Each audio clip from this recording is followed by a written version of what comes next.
we're live. Welcome to AAA Live, the spiciest show on Call to Actions podcast.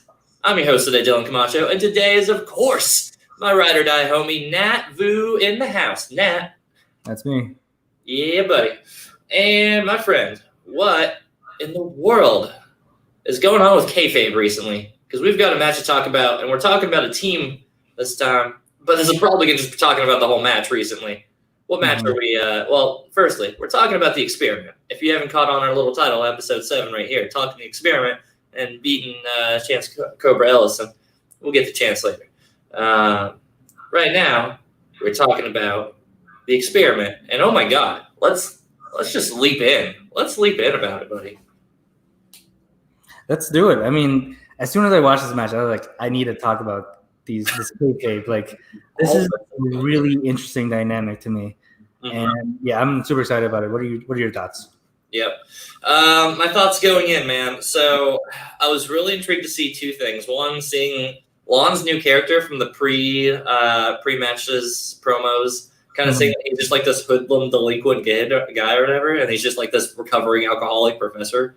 Yeah, that I was really intrigued on going into the match. And then when you get into the idea of seeing Hewitt and Elliott, seeing Elliott Dewberry have to play it like hostage straight-laced is kind of how I would describe it. That is like one of those interesting things for me where I'm like, all right, let's see how Elliott works with Hewitt, because we've just recently seen Tom and Paul play, and they kind of have a similar concept. You got this like outgoing frat party boy, and then you've got like this dark goth being of knowledge that's next to you. So it's a similar concept to Tom and Paul. And I was like, all right, let's see how this works. And oh my God, I love that they're doing this like hostage situation thing with Elliott, and they're just gaslighting him. Like, there's no gun, but there's a vibe. There's that vibe. Yeah. I think it was like, it's really shocking me. Like, coming out of that match, I do want to talk about Lon Harris, but the dynamic I really want to talk about is the experiment. Like, oh yeah, it's really saying something because I have a lot to say about Lon. Like, that is character development at its finest. Yeah, the way his characters did a 180 completely, and he's so entertaining now. He's as a babyface. But the experiment, I mean, my God, did anyone think something this good would come out of the draft? A new team that will be like this? Like, I certainly didn't. I just. It makes me miss the Wild Berries a little bit less, but not too much, obviously, because I love the Wild Berries. But like, I just love this whole storyline of Dewberry in distress, and this Hook was like, I mean, it's just perfect. I cannot pick up two better people to put on a team that just have that interesting dynamic. Right. I think, like, on paper, if you look at – I'm going to be comparing Tom and Paul a lot because it's, like I said, they're just very similar brands. Like, you have the same kind of concept, kayfabe-wise there. Yeah. Tom and Paul are very much meant to be, like, this incredible team trivia-wise as well. And not that Elliott can't be super good and Mark can't be super strong as well. Mark usually plays great matches and tends to lose at, like, 32 points. But we have this weird vibe where – like, the pre-match promos before then was like Shannon telling Mark, they're like, all right, yeah, I want you to bully him. I want you to make him feel miserable. I want to make him feel terrible. And I was just like, oh my God, that's terrible, but I'm also so intrigued. And then seeing it in the match where just in the post-game promos where he's just tearing into Elliott, like, doesn't even care about the other team. He's just destroying Elliott on the spot. And then Shannon's like, yeah. No, it's okay. We're on the same team. And it's just like, no, we're not. And I'm like, this. I can't help but to laugh. This whole match had me in tears. Between that and just Lon being Lon and Oyama being Oyama, we're not talking all the way into them, but they're too good not to mention them here as well. The whole match was so kayfabe juicy, and I needed this, man. I did, because it felt like these past couple matches have been okay kayfabe-wise. We had Corruption and the Family recently, but Family's kind of gone face, and then we had the whole McQueenie stuff. So it just really felt like there wasn't a lot of meat to bite on. There's not a lot of in-game banter and stuff like that. Mm-hmm. But this has been. I mean, am I wrong? Is this like the championship of like kayfabe in this season so far? Like, no, you're definitely not wrong. I think like this match had it all. It did have the movie trivia, the close match and everything. But I think what really shines is the kayfabe, the storylines, and the interactions between these people. I mean, it was so good. Like, this is just masterful character building. Like, I mean, yuck. What? How do you pronounce his name? Hoyt. Hoyt, yeah. Mark. I think we met him after the awards. Mm-hmm. He is his character. That's him. That's him. There's no middle ground on that. There's no acting there. That is Mark Hoyt in a nutshell. Yeah, he's a great addition to the league, and I think him and Dewberry, they're just such a. I don't want to say odd couple because that's already a team, but like they're pretty much a really odd couple, and I love the whole. It feels like a cult. Corruption feels like a cult because I remember Shannon was like you're part of our family now.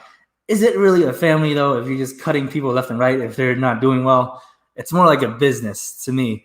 And I just really appreciate how cold that faction feels. Like it's like people are uncomfortable and everything, and I love that. Right. I want to take a quick second to address the chat because I love that at this point in our show's run, at episode 7, everybody's main comments are, "Who are we upsetting today?" Yeah. Come on. Yeah. Billy had mentioned that earlier.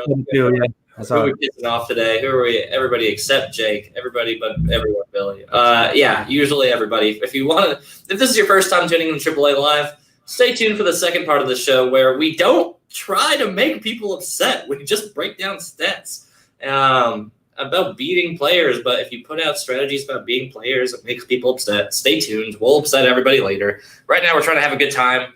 Just talk about the experiment and Elliot and stuff.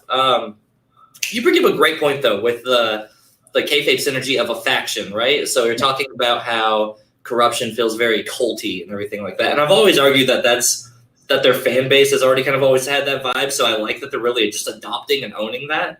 I'll call it out. Listen, like I really like the corruption team. I love Shannon as a manager. The corruption faction has a very culty vibe to it. You guys know who you are. You guys know what it's like, all right? Like, you guys have the Kool-Aid. Let's be real. But we're sitting here, we're getting into it, and it's funny watching the post-game interviews with the experiment and even seeing like, oh, what happens if they tank 2 matches in a row? What if they go 0-2? Do you think Shannon's going to split them? And I'm sitting here thinking, I'm like, either she just doesn't split them just to make Elliot stay like miserable, or she splits him and then makes Elliot pair up with somebody who's worse just to keep giving him losses. Like, I'm just thinking of like, oh my God, why am I thinking of what's the worst way to make Elliot Dewberry feel terrible in this faction? Yeah. But like the doors that's leading open right now, yeah? I really don't think she's going to cut him because like she's had the opportunity to trade him to like Swag or whatever to reunite the Bears to get something big in return. And she hasn't done that. So she obviously has big plans for him. And I really hope like they don't split up because they have the potential to be a really good team. Dewberry is really good. Like he's good. And Mark is obviously really good too. So I also think that they cover each other's weaknesses really well. But I mean, that's sort of like secondary to me. Like I don't really care about the trivia, but I just love seeing them together and them interacting. Like that's perfect to me. Mm-hmm. Now it'll be interesting to see. I do hope they stick because they are so entertaining, and they had such a great team to play off of with not the experiment, the final exam. Having those play them up off that, I really want them to stick together. But let's brainstorm a little bit. So here on kayfabe, we sit here and talk about the kayfabe side of the Schmodown. But there's also a little bit talking about like what do we think the direction moving forward is for this team. And let's say hypothetically that they go to and then they insist that they split up as a team. What faction, if Shannon's going to do a big trade, what do you think she does? I mean, do you think there's a potential where it's like, oh, let's look over at the Inglorious Ones faction, whose name is totally blanking right now. There we go. Yeah. So looks at that, and do you think they just make a bold trade for like Elliot for McWeeny, who's retired, but could possibly come back in and just start sweeping in the second half of the season? I don't see the usual suspects doing that. Mm-hmm. Like, I also don't buy that McWeeny's retired. No. It's a story thing, because, like, I mean, McWeeny, the person, wouldn't do that. Just like the first overall pick in the entire draft, just retires after one loss. I don't buy that. That's hard for a faction to have to deal with. You have to guess that there's going to be at least something in the second half where he comes back and makes like a crazy run, maybe like collision or at collision or post collision or something like that. But I mean, he can't be. It sounds from the stuff they were talking backstage, it sounds a lot like it's more of something's going on in life right now, so he's just dealing with that. Mm-hmm. It sounded thankfully more positive than not, which was great. But I do think there's a little bit something to be said that it's for right now he's being retired. But yeah, there's no way there's a round 1 pick that just goes into retirement right after the first match he has in the season. That would be wild. That'd be so wild. Like, yeah, I don't know. But all right, so if we don't do Elliott trading there, because that's just my first thought with the whole family news and everything. Mm-hmm. Swag, of course, because we have, Makuga there, but the obvious choice. I don't think they're gonna get like anyone like super good. Maybe for Chandru, but I feel like he's gonna stick around with Swag. I think. Yeah. The next person that's not on the team besides Oyama and Harris is Josh Makuga. Which why would you do that? Switch one ready for another. All right. Yeah, I don't see him trading to Swag. I really can't see him trading to anyone unless Shannon gets a really good pick. Mm-hmm. And I just don't see it. Right. Yeah. Personally speaking, because I really want them to stay together as a team. I think they have a good shot at winning their next match. I think they're probably going to play another 0-1 team or a team with a losing record. Right. Which could be crazy though, because think like, what if they paired up against Tom and Paul? Tom and Paul are 0-1 right now, which would be because that. Stats wise, I'm going to go Tom and Paul on that match, but they have a lot to figure out synergy wise. And I think that the funny thing is that I think the kayfabe aspects really played an interesting part in both of these two teams' matches. Like they're very comparable, Tom and Paul and the Experiment. Yeah. But you're looking at, how they just played together. I really felt like there was a lot more synergy between Mark and Elliott than there was with Tom and Paul in the match. Even as they were cutting up and doing their bits, I still felt like they were really flowing as a team. I really felt like that, they were talking to each other when they needed to and kind of get it together. I didn't really feel that as much from Tom and Paul, so I think that's an interesting situation. Why not? They're essentially the same team on kayfabe paper. Mm-hmm. They're both 0-1, so yeah, on paper they are pretty much the same team, but I feel like they each have a different kind of vibe. Like right. Tom and Paul, it's not so much a hostage situation. Like they want to be a team, and you can't say the same about the Experiment. Like they just it's just a completely different vibe for me. If I was booking the matches, I would put them against Rick Hong and Video Drew. I think that would be a really great match. Yeah. Create more weirdness. Don't sit them and put them up against somebody who's too similar. I agree. I think that's really the direction they should take with it. And there's so much more. Give me that Video Drew match against Hoik again. Yeah. Elliott in there as well. There's a lot of fun banter to be had in that match. I think with that team, you look at more so who's more fun to watch them play against rather than who's more strategically makes sense to play against, right? And 0-1s, you want to put together a fair and balanced team against another fair and balanced team, either 0-1 or an upcoming 0-0 team. But yeah, even more so, you look at it what's entertaining, And I really like your idea of Video Drew and Rick on that one. Just matching. Yeah, if that happens, just poor Dewberry. He's just gonna be because the only normal person on that table. I know, he's just looking around why? Why did you do this to me? Oh man, yeah. I love the idea of putting Dewberry as just being this person that we're reacting through. Dewberry becomes the everyday man, right? He's the everyday man, exactly. And you wouldn't expect that from his run with the Libraries. Dewberry's not an every man. He's pretty wacky himself, but now. But it's just in comparison to the goth world humor that comes from Hoik or Drew or Tom or any of these people. We've said before, it's low key. This is the most genius little sub corner of the kayfabe side of Schmodown because it's not heel, it's not face, but it's also just this impossible thing to deal with. You just have to be better playing at them with trivia because you can't try to heal them up against it because they're just gonna be our brain is in the 6th world right now. Your mortal words mean nothing to me.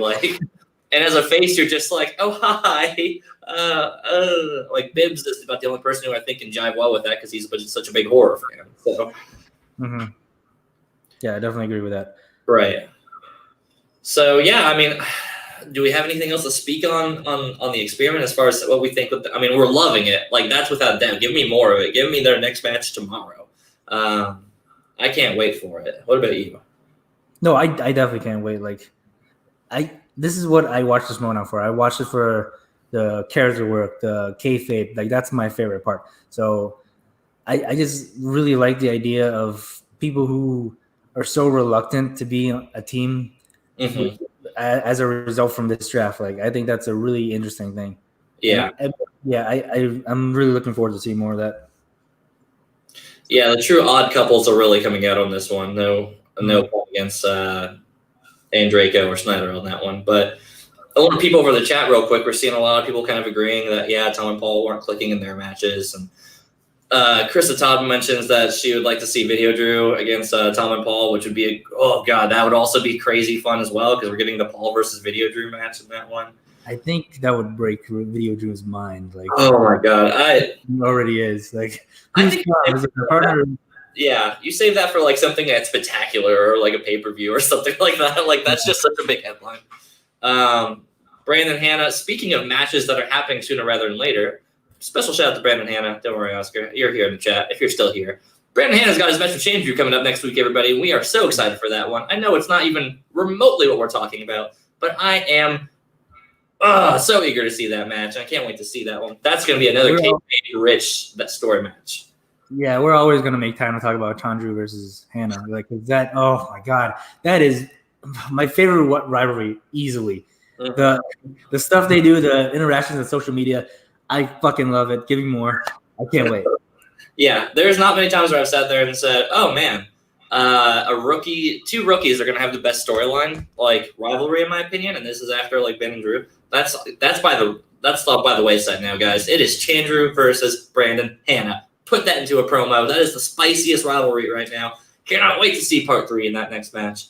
Touch on the kayfabe a little bit. Like, I think Chandru is such a good babyface because he can evoke that kind of like support from the fans.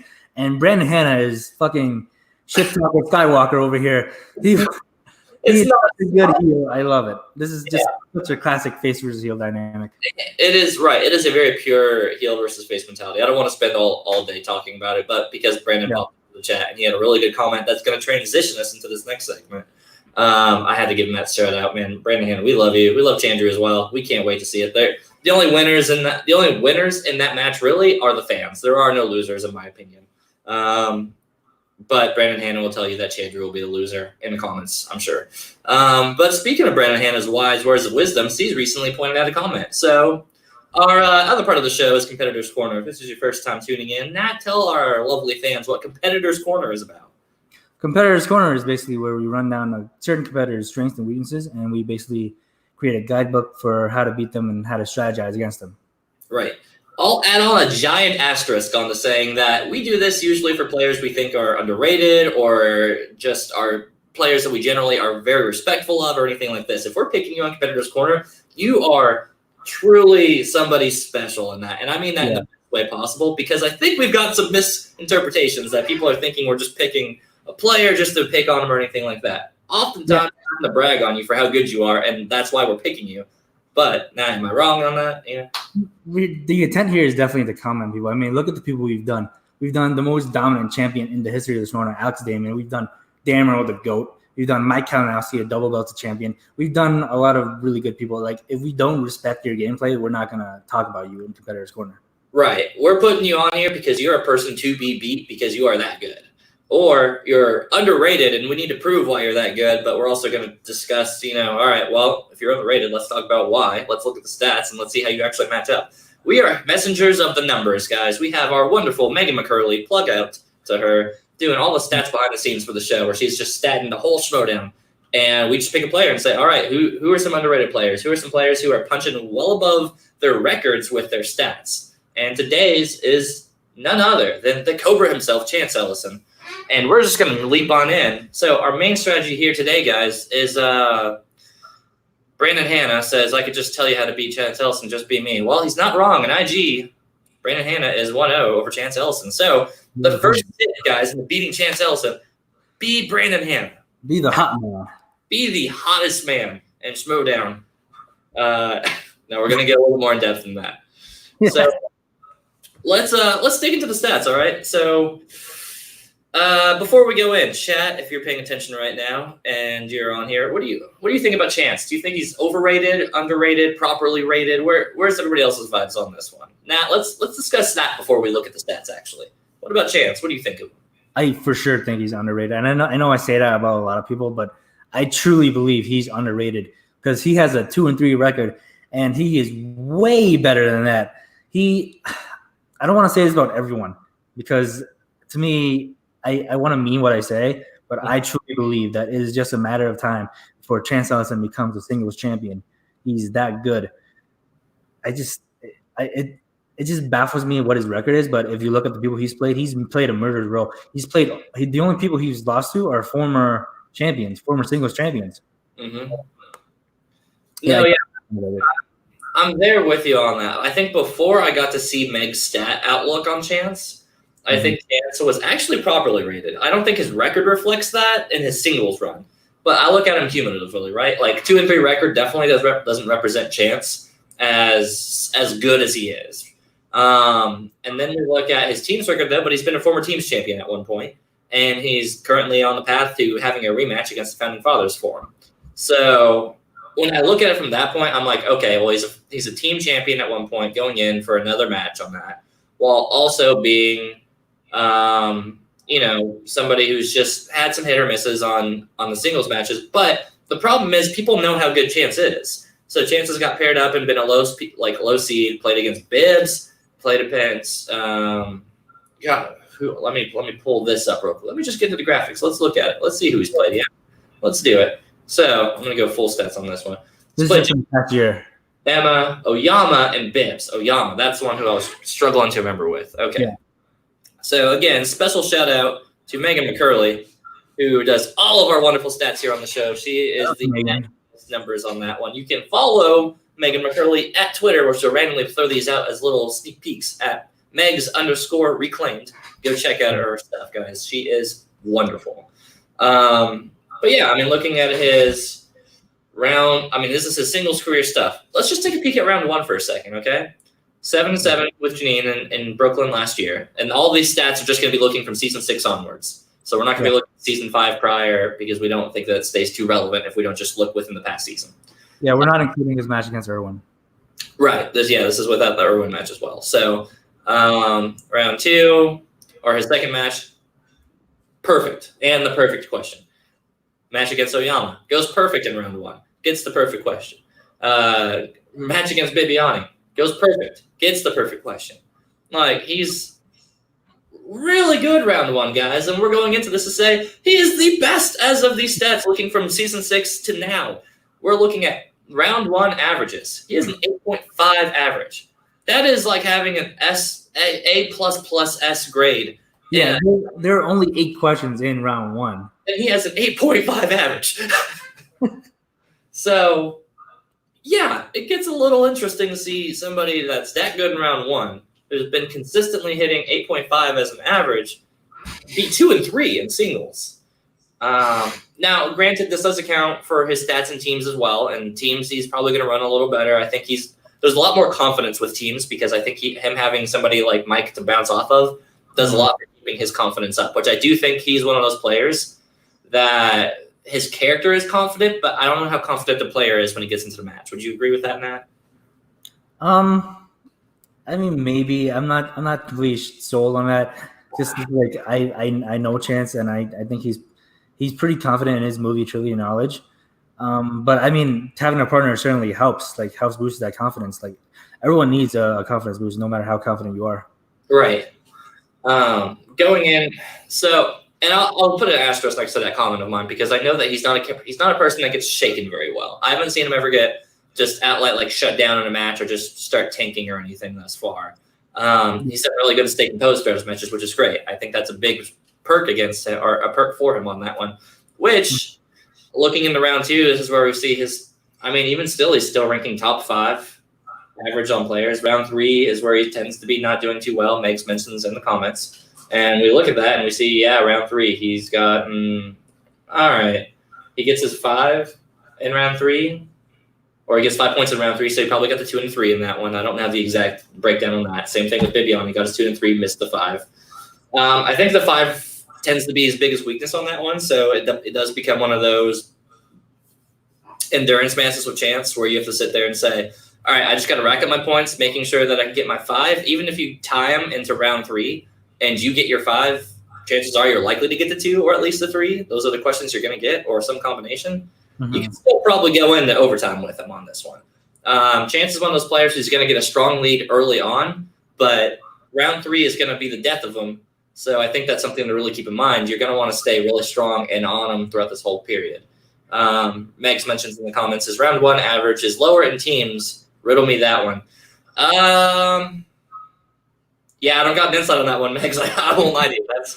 Maybe it's I can make a hypothesis. My hypothesis here is his team's performance is lower because Chance is a person who thrives under pressure. I think he's one of these players that, with knowing that he has Mike, he knows that he could tank a couple questions in round 1, and Mike's going to pick up the slack if he's starting to fall behind, and vice versa. If Mike's falling behind and he feels that pressure, he's usually probably playing better. Check the stats on that and tell me if I'm right. But that's my hypothesis, is that I think that he's one of those players that if the pressure is all on him in singles, then he feels like he needs to really crush round 1, and he usually does. In teams, there's a little bit more leniency, which probably helps in some ways but hurts in others. I think Chance is one of these players that plays really well under pressure, and we've seen that. Look at his matches. He plays against Oyama and Bibbs and has crazy good matches. Looking back on those stats, where is that one? He's almost always right within one question range of either winning or losing on this, right?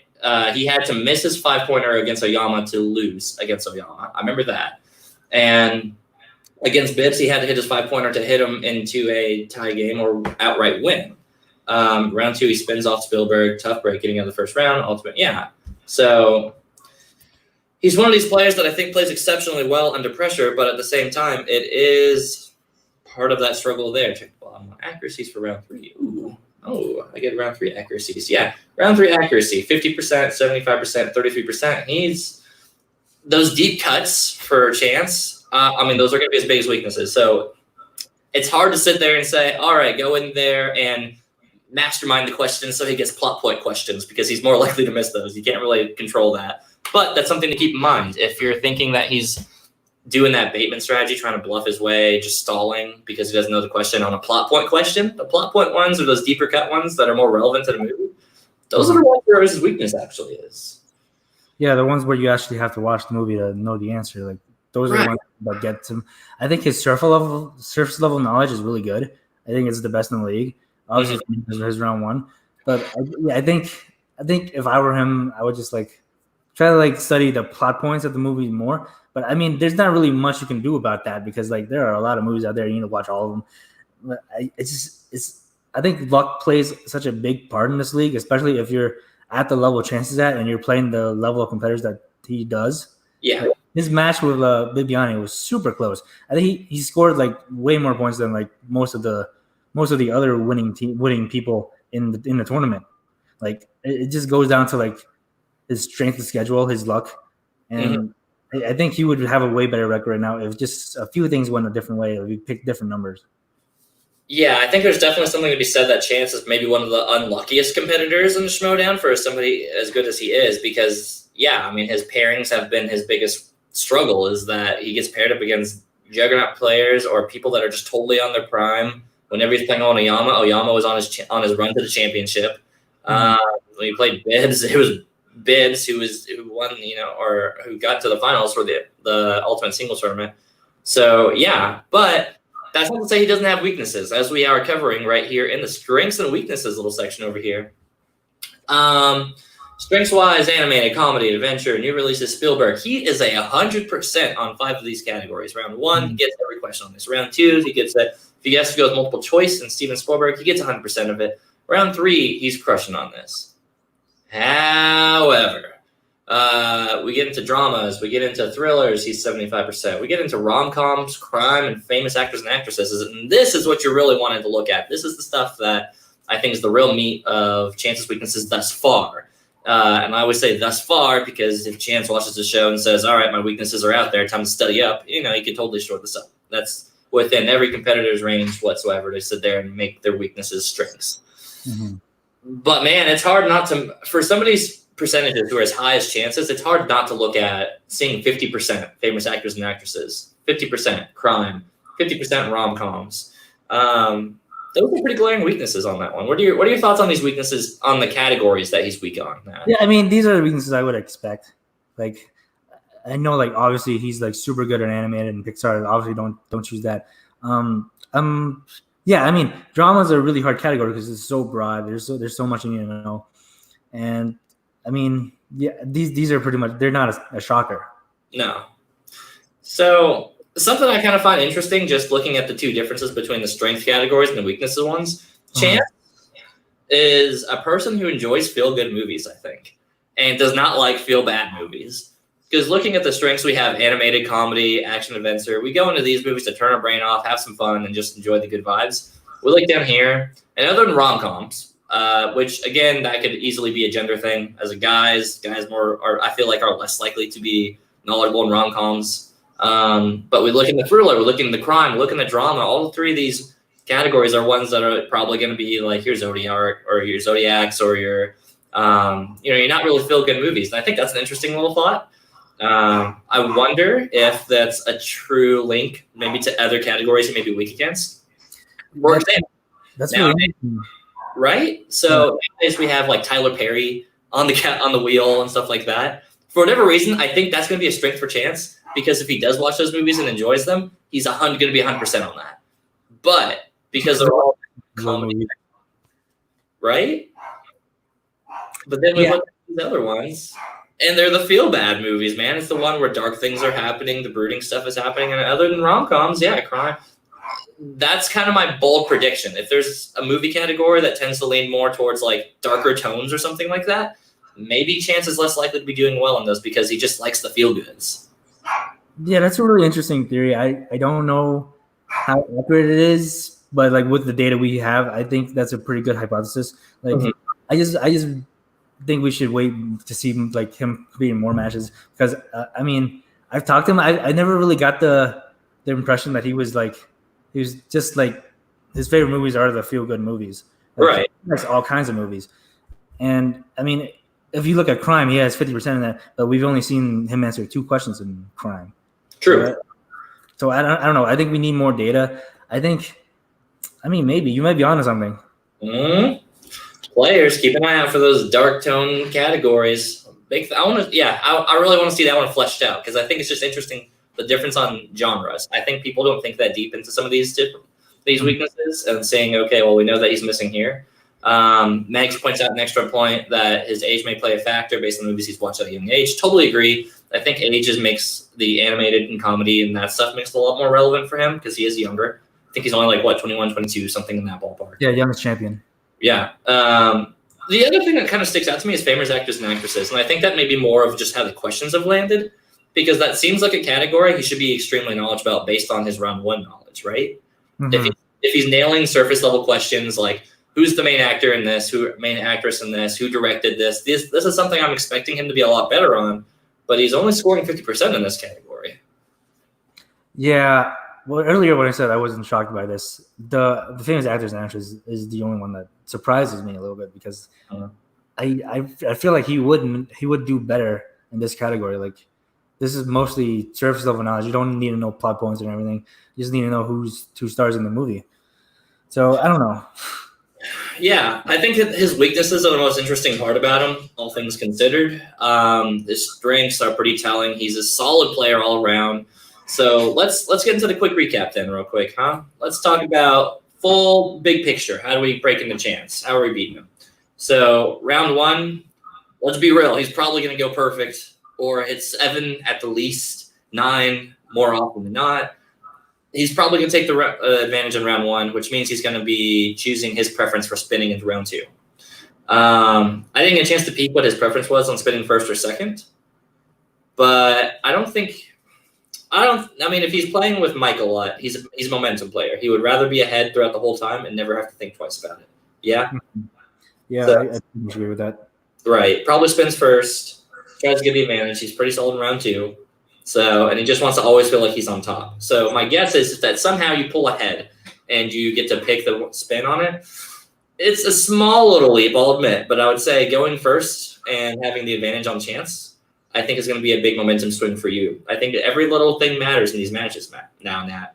Yeah. So having just takes away a little bit of comfort from him. I'm guessing he's a momentum player at looking at that.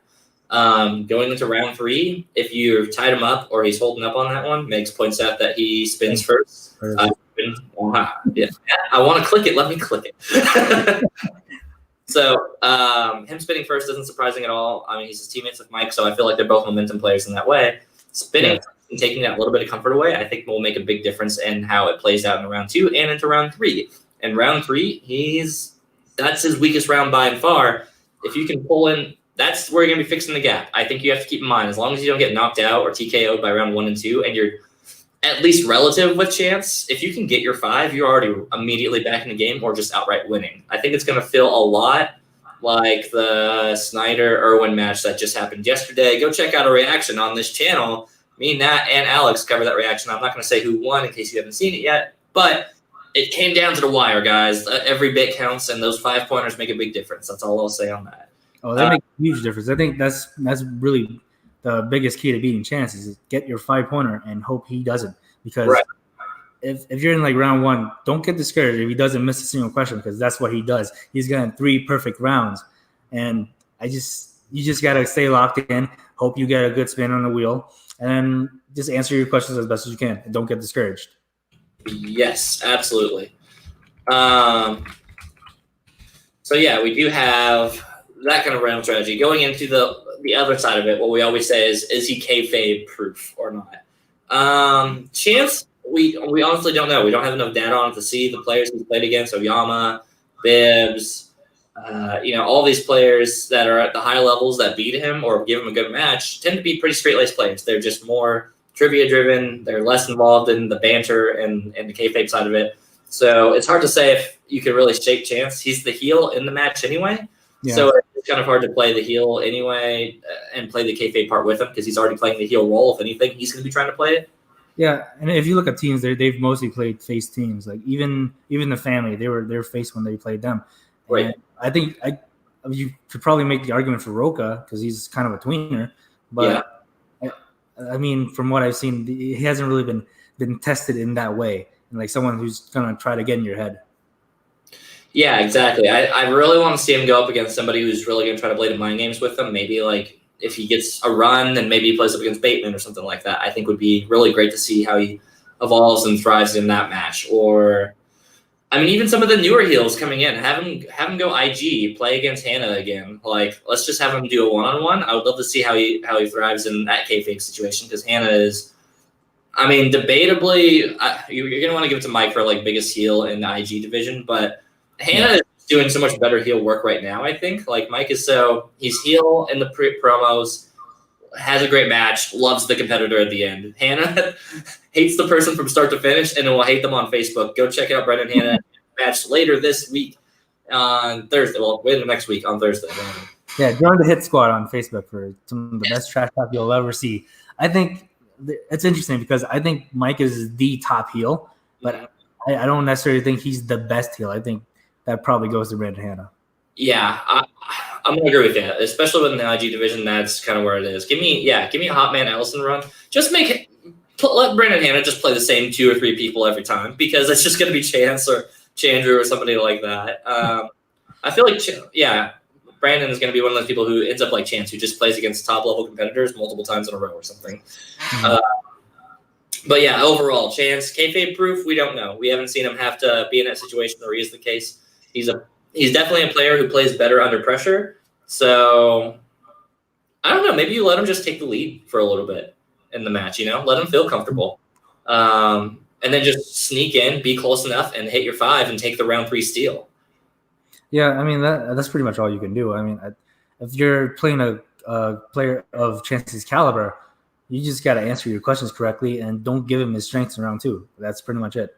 Right. I mean, I won't lie. This Chance is a hard one to really break down on Competitor's Corner for that stuff. His weaknesses. You're going to go in, hit something with a darker tone, hit drama, hit rom-coms, famous actors and actresses, which is just generally a tough category, I think, in general.